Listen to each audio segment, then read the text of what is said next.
Hi, welcome to SBR Videos. I'm Peter Loshak. We are doing our daily MLB pitching preview show that we do every day with Joe Duffy from OffshoreInsiders.com. Right now, we're going to take a look at the card from Wednesday, May 20th. Joe Duffy, thanks for being back with us. Thank you for having me, Peter Loshak. All right, Joe Duffy. First thing I want to ask you about Jered Weaver, right?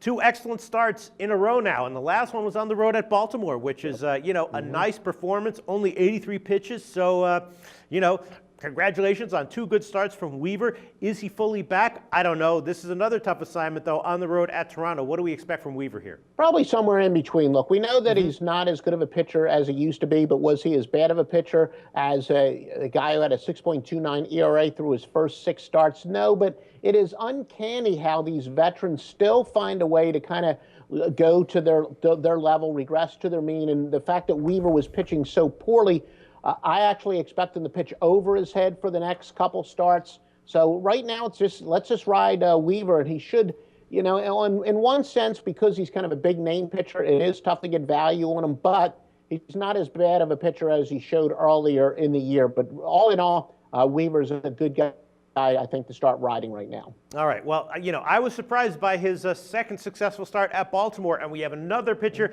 in almost an identical situation to that one, and that's Kyle Lohse. He has been getting hit all year long, coming off of one excellent start, though, at the Mets, 8 shutout innings, 8 strikeouts, but that was not a very, difficult assignment.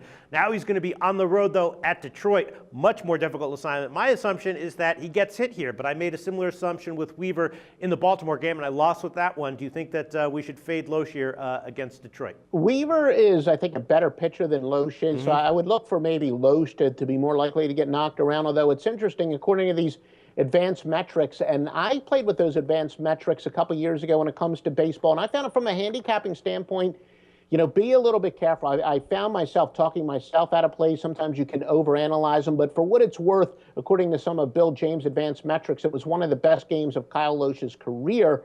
Still, though, is at this point in his career, do I expect him to put together back-to-back quality starts? No, but am I going to automatically fade him? Not necessarily. Probably, if anything, I would say because of kind of conflicting information, I would lean towards a pass based on, pending other information on. Yeah, and then the problem is on the other side, you have Shane Greene, who we know he had 3 awesome starts, then 3 terrible starts, then 2 excellent starts, but he left his last start with some nerve issues in his elbow, and that's always very troubling. The reports are that he's feeling fine, there's no problem, no structural damage, blah, blah, blah.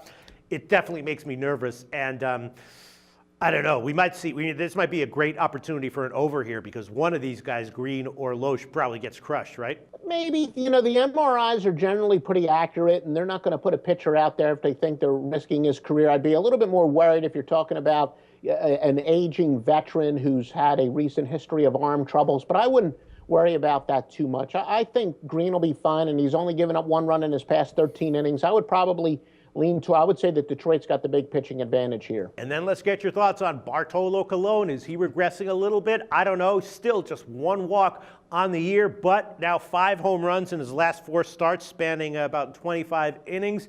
What? I don't know. I don't know what to make of Bartolo Colon. He's kind of befuddled me since he started being awesome a couple years ago.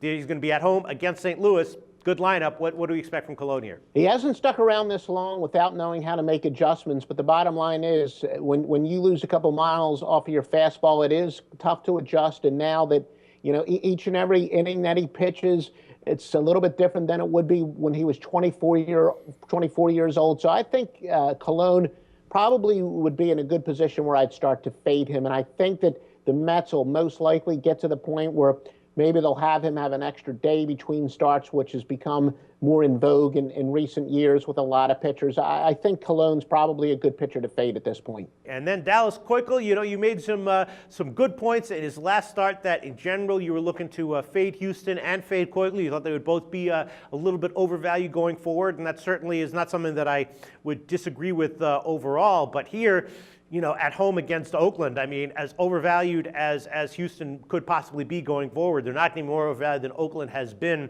up till now. This is just a team that's been a great bet against, so maybe we want to hold off on fading Houston and Keuchel for this game and maybe look to bet on them, even though they will be a pretty significant favorite. What do you think? Well, I did admit that I had been in a little bit of a slump recently, and the fact that I was wrong about Houston regressing to the mean. They went in that mini slump and made some money off of them, but they have really bounced back big time. And I think, as we've discussed in quite a few of these videos, Oakland doesn't have a very good offense. So Yeah. Oakland hitting the road, and the fact that Houston looks like they've proven me wrong. If they are going to regress to the mean, it really hasn't happened yet. So put the check mark in the column of the Astros. Well, that's all I wanted to get to from Wednesday, May 20th. What else would you like to bring to our attention, Joe Duffy?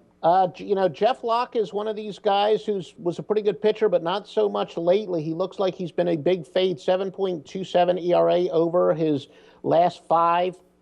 Brett Anderson has certainly struggled in his career to San Francisco, and I'm surprised you used to like to mention Tim Lincecum. Yeah. I don't know. I don't really have anything to say about him in this start. You know? Yeah, look. Lincecum has seemed to have found the fountain of youth, and as I say almost every time we talk about him, it's not so much projecting whether 2 months down the road he's going to be the leading candidate for comeback player of the year, but why he's pitching well. Let's keep riding him. Okay, thanks for your thoughts, Joe.